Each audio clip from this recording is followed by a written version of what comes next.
All right, we're back. It's the day after Christmas. Going to be reading some Elvis in the Twilight of Memory and talking about it, asking questions about it. Want to give a shout out to Lewis. Defending Elvis is doing a great job over there. I know that not everybody's a fan of Lewis and not everybody's a fan of me. I think that's very important for all of us, to take what you like and leave the rest. That's a saying that a friend of mine, Garrett, said many, many times. First off, you can't like everything about everybody or everything about every subject.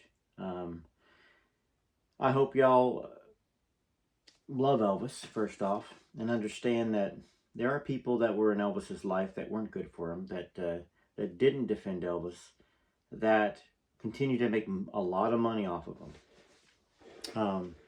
And Lisa. And I think that's Lewis's main goal over at Defending Elvis. And for me, it has certainly been something I've talked about a lot.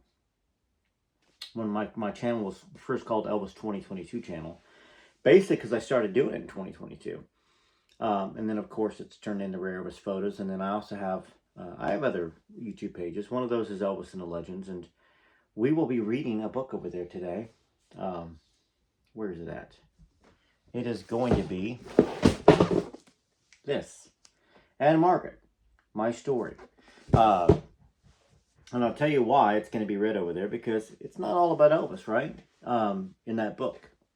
I mean, here it's all about Elvis, right? But over in Elvis and the Legends, we'll it's going to be mainly Elvis, but there's going to be other legends that were associated with Elvis, like Anne Margaret, for one. John Wayne, for another. John Wayne tried to get Elvis in his movies. For some reason, he really wanted to help Elvis, or to be around Elvis, which is interesting. It kind of ties into the Elvis and Lucy thing, perhaps. Some of y'all believe it, some of y'all don't. Once again, take what you want, leave the rest. And then later on today on this channel, I will be, it'll be tomorrow. I'll be having a conversation with Derry Matera. So it's either going to be tomorrow or Saturday. Probably Saturday morning I'll load it. That's our normal time to do it. But June Winiko. Who's June, right? Who's June Winiko? I just recently heard that Billy Smith and Joe Smith really didn't even know anything about her over on their channel. Why would they, right? In a sense. It's not like Billy Smith knew anything about Elvis in the early 50s. He was just a kid. So not a knock on them. But once again, take what you like, leave the rest. I think there's a lot of wonderful stuff about Billy Smith and Joe Smith, the Elvis Fans Matter page. And then their son, Danny Smith, Memphis Mafia Kid. A lot of wonderful stuff. I don't have a bone with either of those channels. I just thought it was shocking the other day that they put out the Desiree Who. Somebody sent it to me. In fact, 3 or 4 of y'all sent it to me. And then there was a lot of comments about it in the comment section. I just don't normally watch them. I just don't. I'm too busy. Got my family, have my channel, so it's no disrespect to them. But we're gonna get into reading here. But that's my saying for the day. Take what you want and leave the rest. The ride of my life. It was around 10 a.m. when Elvis drove up to the door of our hotel room on his 450 Honda motorcycle. The room was poolside, a short walk from the parking lot, and on the far side of the courtyard. Now, Elvis didn't park the bike and walk. He drove across the courtyard, around the pool, and up to the door. He didn't have to announce his arrival. The roar of the motorcycle did it for him. He had phoned the room at 9, telling me he was on the way. Now, he was all dressed in black, and so was I. I climbed on the bike behind him, and he reached one arm around me and pulled me in close. Is that as close as you can get, June? He asked. If I get any closer, I'll be sitting in front. That's not a bad idea. Talk about being flirty right there. So this is 1956. Elvis was flirty as can be right there. 21 years old. This book was written in 1997, by the way. 1997. So that's just something important that I wanted to point out. That's all. Off we went for a grand tour of the city.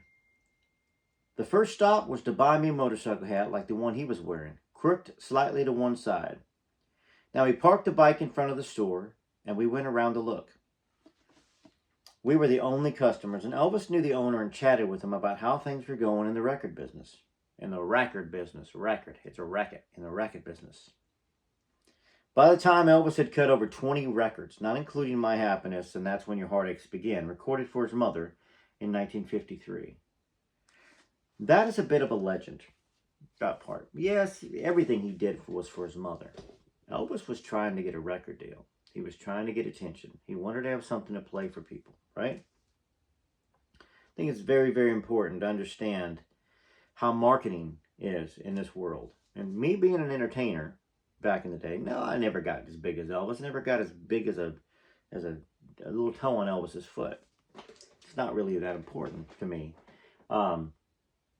It's not the record business, it's the racket business. Even back then, it was a bit of a racket. You had to have somebody like Colonel Parker, all of his bad aside. He had connections. He made deals, cut deals on the side. That's a racket.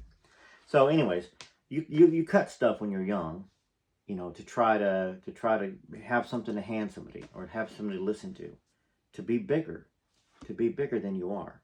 That's the key to this. So Elvis says to the store owner, "This is my sweetheart from Biloxi, Mississippi. Ain't she the prettiest thing you ever did see?" Well, the man looked me up and down, smiling. While he was giving me the once-over, an alarmed look came on his face.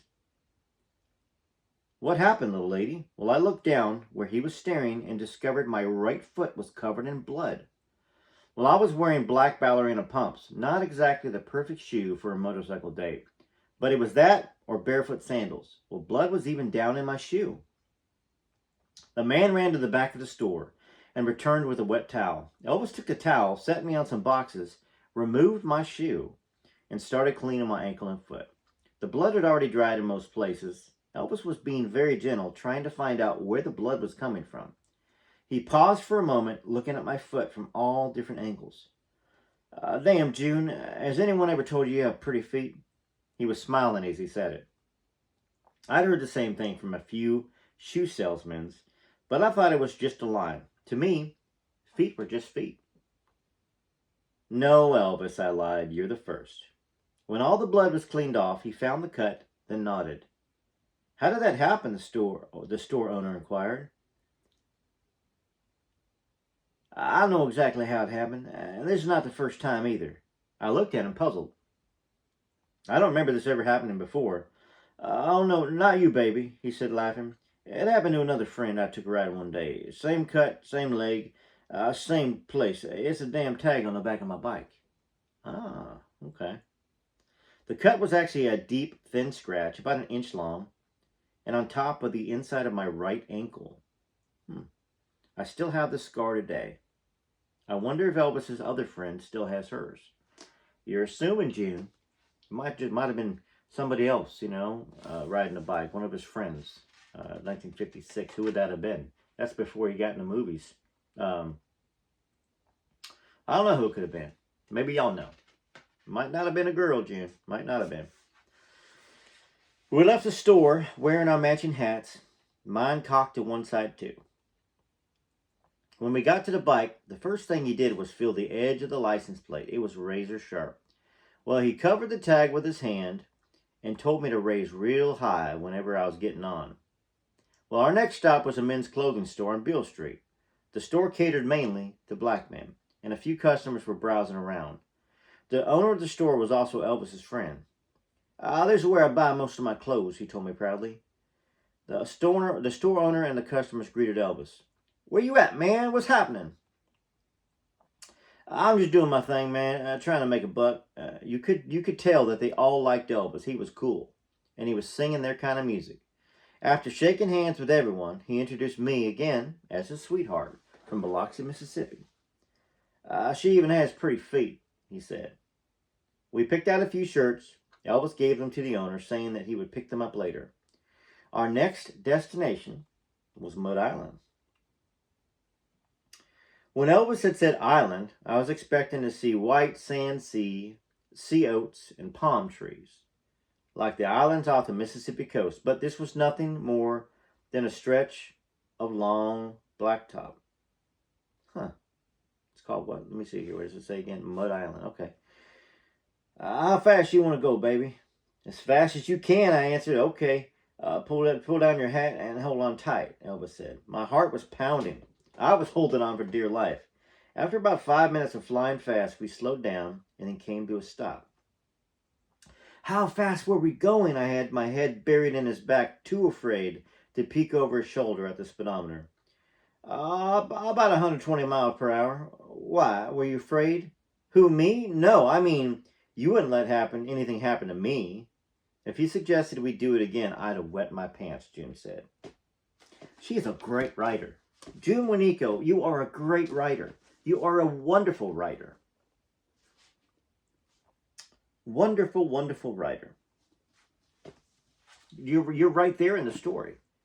No wonder Peter Guralnick said that she was a phenomenal writer.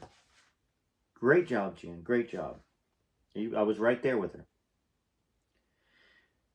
Let's see here.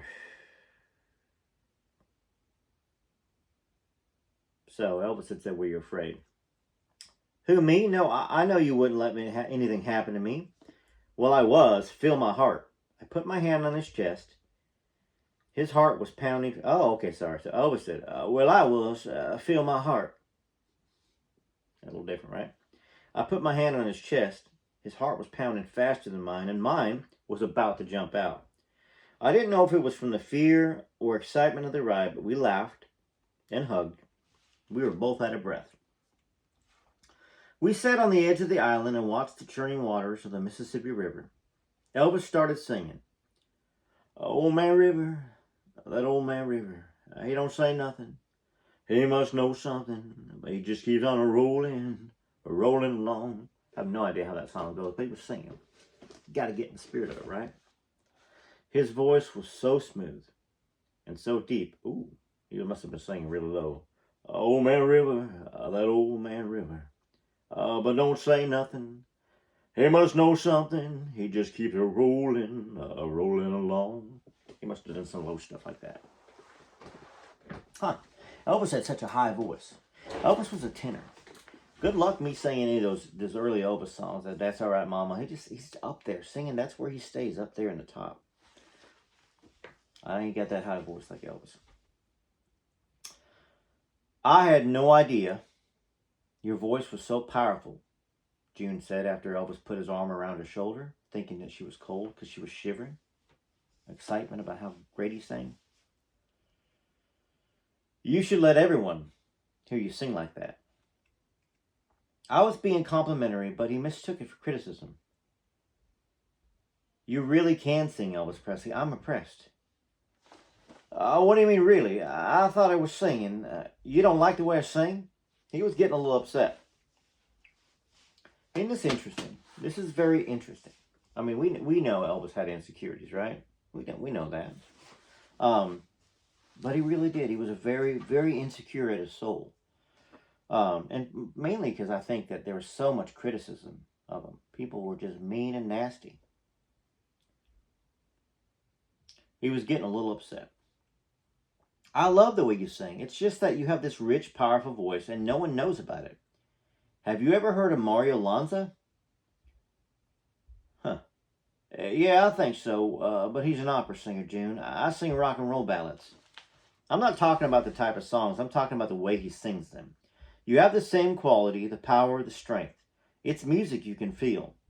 You have the same kind of voice, and you can make people feel your music as well as hear it. It's a great gift you have, and I think you should share it with everyone.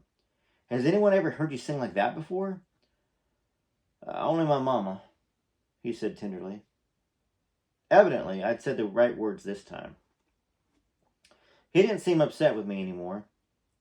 Why only your mama, I asked. Because she loves hearing me sing, and she never criticizes. She's the reason I became a singer in the first place. She convinces me I had a beautiful voice, and she gave me the confidence to get up and sing in public. Well, thank heaven for your mother. She was right. I got goosebumps listening to you sing just now. Mario Lanza was the only singer who gave me goosebumps before. Have you ever heard a song called O Solo Mio? I don't know. How does it go?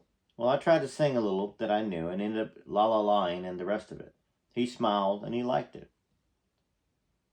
4 years later, in 1960, Elvis recorded, "It's now or never." Beautiful. "Come hold me tight." The English version of Old Solo Mio. "Kiss me, my darling." So 1960. So this was 1954 that we're reading about. "Be mine tonight." I can't sing right now. I'm totally out of it. Sorry. "Christmas has worn me out." Wow.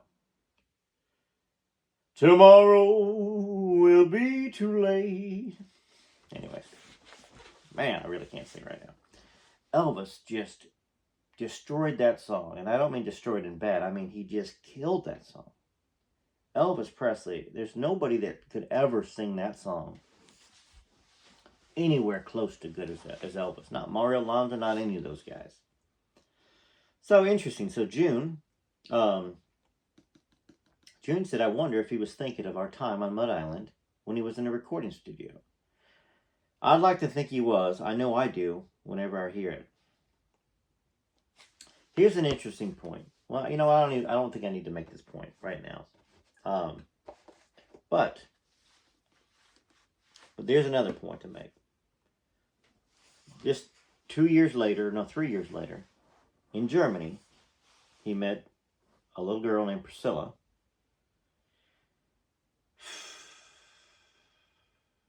who loved Mario Lanza as well. Isn't that odd? You got June and Priscilla, who loved Mario Lanza. So I don't know if June would ever know whether that was Elvis recording it because of what she said or because of Priscilla. But regardless, it's interesting to think and know that maybe Elvis started becoming associated with listening to Mario Lanza after this trip to Mud Island, because he really hadn't. He said, "I don't know how does it go." Wasn't familiar. Let's see. "Have you ever heard a song called Old Solo Mio?"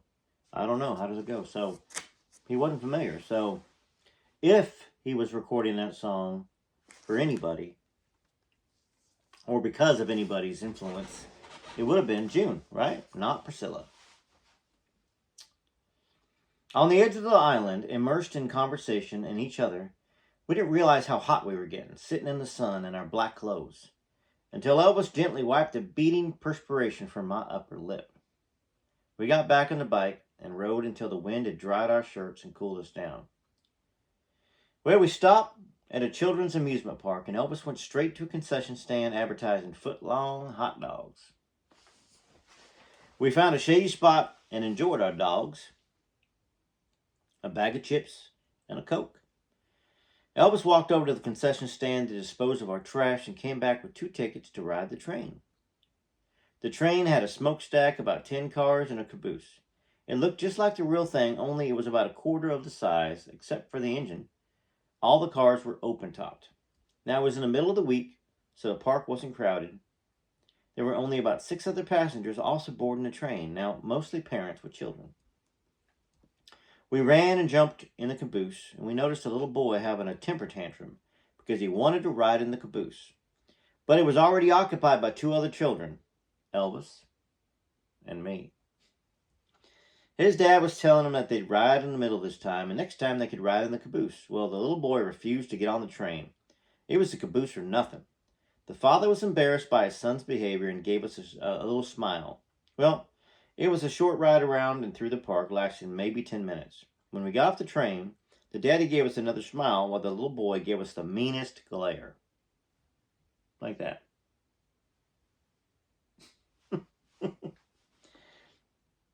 A woman standing behind the little boy, probably his mother, said to us sarcastically, "Some people never grow up."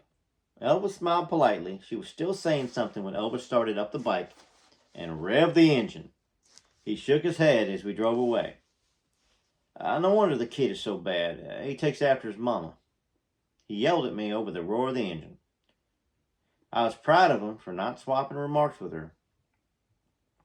I learned a lot about Elvis Presley that day. It was always, yes, ma'am, no, ma'am, yes, sir, no, sir, please, thank you very much, Mrs. Presley was doing a fine job of raising a real Southern gentleman. Cramming a 2-day tour into one, we rode all over the city of Memphis that day.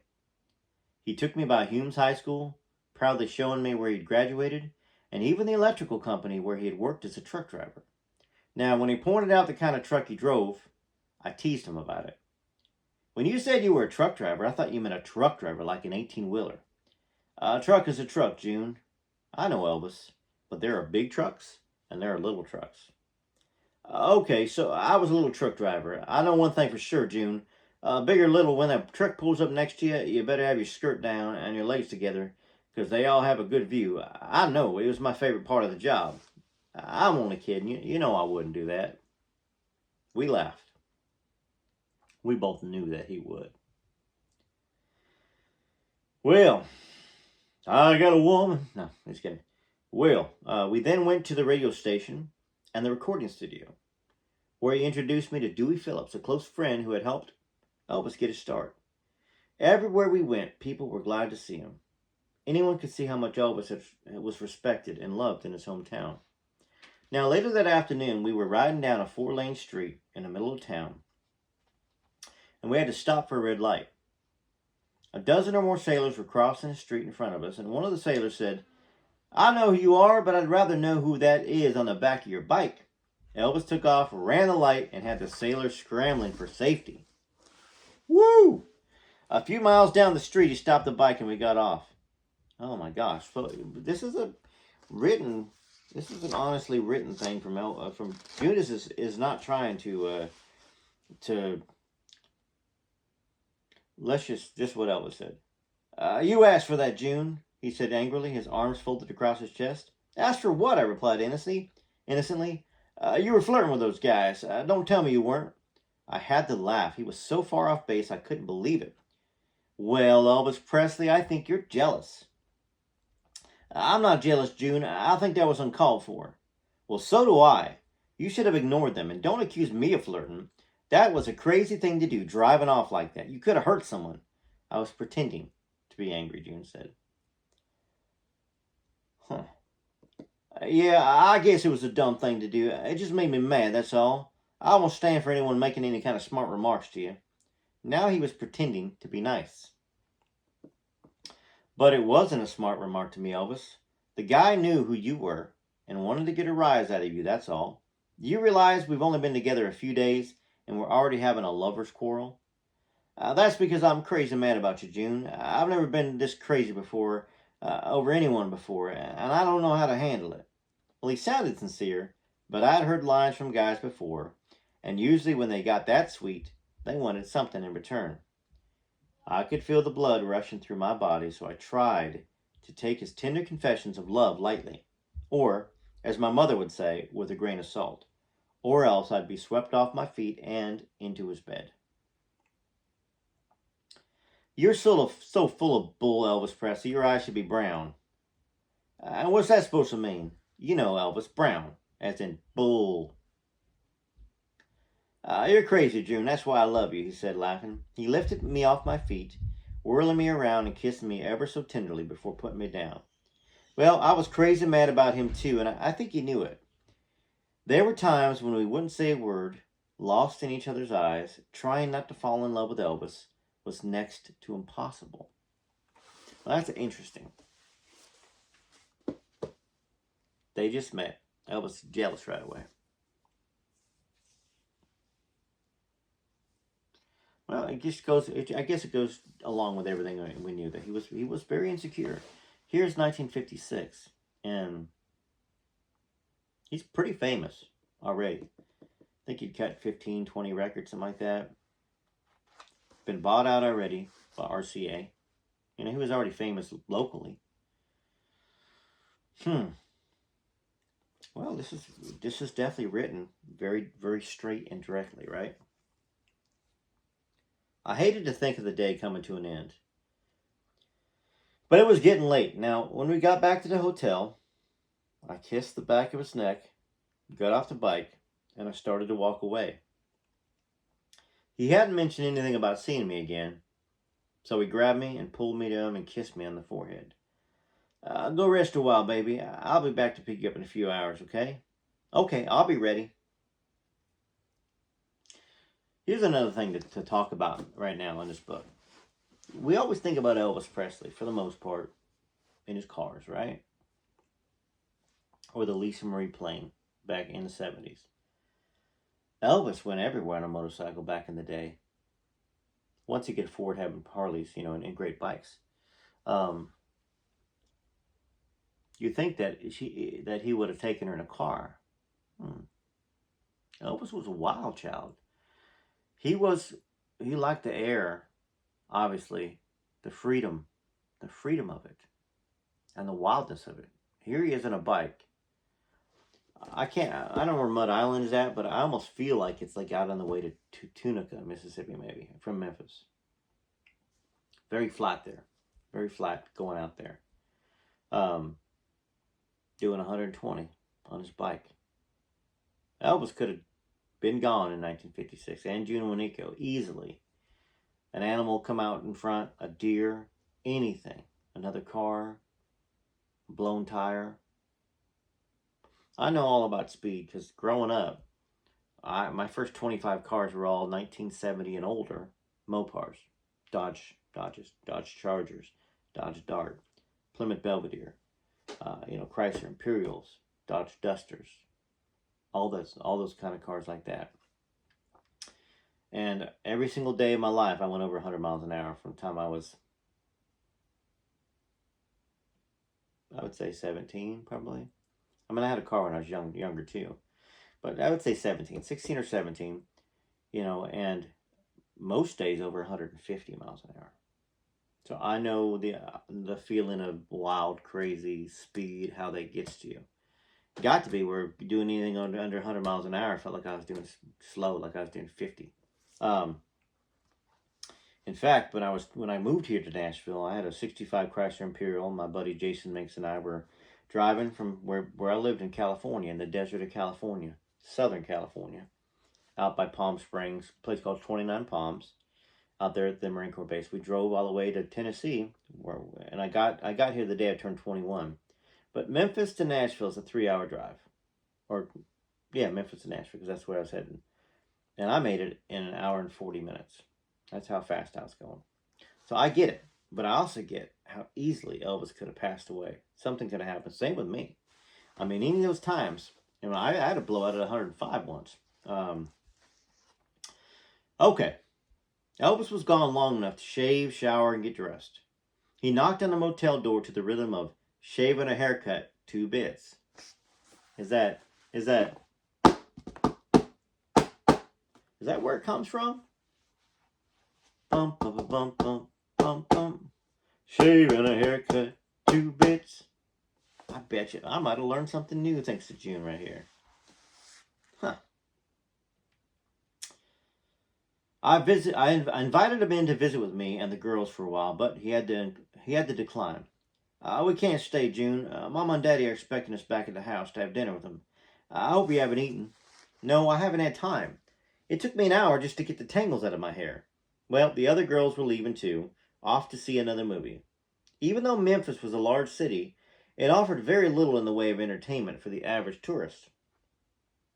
We all walked to the parking lot with the 2 pink cars were parked side by side. Elvis gave them all a goodbye hug. Sorry about the rush, June. It was a last-minute thing. When I got out of the shower, Mama called me to eat. When I told her I didn't have time, she was disappointed. I felt bad about it, June. I really haven't been spending much time with her, so I told her I'd pick you up and be right back. Then we could all have dinner together. I hope that's okay with you. That's fine with me, Elvis. I'd like to meet your parents. Mrs. Presley was waiting for us at the door. Mama, this is June. June, this is my mother. It's good seeing you again, June. Elvis forgot his manners the other night and didn't introduce anyone, she said, teasing him. It's nice seeing you again, Mrs. Presley, as well. We followed her to the dining room where Mr. Presley was already seated at the table. Come on and sit right here across from me, June. Both my men always sit on each end, Miss Presley said. I started to sit when Elvis introduced me to his father, Mr. Presley, who was about to stand when I grabbed his hand and gave it a hearty shake. Please don't get up, Mr. Presley. It's nice to meet you. It's not easy getting out of these chairs with arms. It's nice to meet you too, June. Well, he was speaking of the big captain's chairs at both ends of the table. This was one of the few times Mr. Presley said more than 3 words to me. Mrs. Presley brought some food to the table. Can I help you with something, Mrs. Presley? I asked. No, thank you, hon. I just have to get to the biscuits and get them out of the oven. The rest is done. Mrs. Presley didn't have much to say that night either. Elvis told me later they'd had a little disagreement about eating so late. I was relieved. I thought it was because of me. The Presleys went to bed shortly after dinner, and Elvis and I watched a little TV. We decided to go for a ride this time in the car and went back to Mud Island. Where is this Mud Island? I'm going to look it up. No. I'm not going to look it up. Y'all tell me. Tell me about this Mud Island. About how far is it from Graceland? Is it towards Tunica, Mississippi, like I'm thinking? All right, so they go to Mud Island. Elvis wanted me to see how pretty it was at night, and it was pretty. Lights twinkled all around us. We parked down by the river and watched the brightly lit tugboats. Okay, well, so this must be right there in Memphis, because that's the Mississippi River right there, unless we're talking flowing away from the city. It was very romantic. I couldn't help but wonder how many girls he'd brought here before me. I have a confession to make, June. Well, I didn't give him a chance to finish his sentence. I know, Elvis. Shoot. I know, Elvis. I'm not the first girl you brought here. He laughed as if that was the funniest thing he'd ever heard. That's not what I was going to say. You're right, though. Do we think... we read the Are You Lonesome Tonight book. There's a scene in there where Elvis takes her right there by the riverbank, and she throws something Elvis gave her into the river. I feel like that's before 1956. Let me know what you think about that, because this book was written in 1997, right? That's not what I was going to say, he said. You're right, though. Now, we were both laughing like crazy. Now let me finish before I forget what the hell I was talking about in the first place. Too late. I already forget. You were talking about a confession, remember? Oh, yeah. I remember how fast we went today on the motorcycle? Well, I've never been that fast before. I was scared. You were scared. I almost wet my pants. Uh-oh, June. Don't tell me you're a little pee-pee britches. That's funny. That's where we have to stop. Okay, that is hilarious. Well written, June. Well written. Y'all need to buy this book. If you haven't bought the book, go buy it. It's not cheap, though. I don't think it's in print anymore. I think I paid $80 or $90 for mine. Sure, there's probably a paperback of it. I got the hardback. I really like hardbacks. I mean, I know there's a couple softback books here. But here I am yawning again. That time I had the least politeness and presence of mind to turn around. Well, I hope you enjoyed that. I'm going to be talking to Dairy Materia here shortly, and that'll be on the channel Saturday. Make sure you go over later on to Elvis and the Legends, and I'll be reading some of this Anne Margaret book. That Anne Margaret book was written, see when that was written. Heck, I don't know. 1994. Okay. That'll be interesting, right? A little bit of background on Anne Margaret. We all think what we think about Elvis and Anne. And of course, maybe not enough people know about Elvis and June. I mean, they certainly had a connection, for sure. I've always liked June Wienico. I really have. I don't know how Billy Smith... somebody said Billy Smith, and Billy Joe really didn't know much about her or anything about her. I don't know about how that could happen. But, once again, he was just a little kid in the 50s. So he wouldn't know nothing about Elvis's girlfriends until Anita Wood, maybe, in 1960. Elvis would have been, 25 in 1960? And Billy Smith would have been 15? I think that's about right. So he would have known a little bit of that. And then more about Priscilla, because he'd have been 18 in 63. All right, TCB. TLC, wonderful, wonderful, wonderful Christmas I had, and I hope y'all had a wonderful Christmas as well. Thank you for sending me the photos in. I hope I didn't miss anybody. I tried to feature all of them that came in. But there'll be more opportunities. You know, we got Easter's coming up, New Year's, we got all that stuff. 4th of July, you know, we'll find a way. And go subscribe to my Elvis and Legends if you wouldn't mind. Till next time, this is Rare Elvis Photos.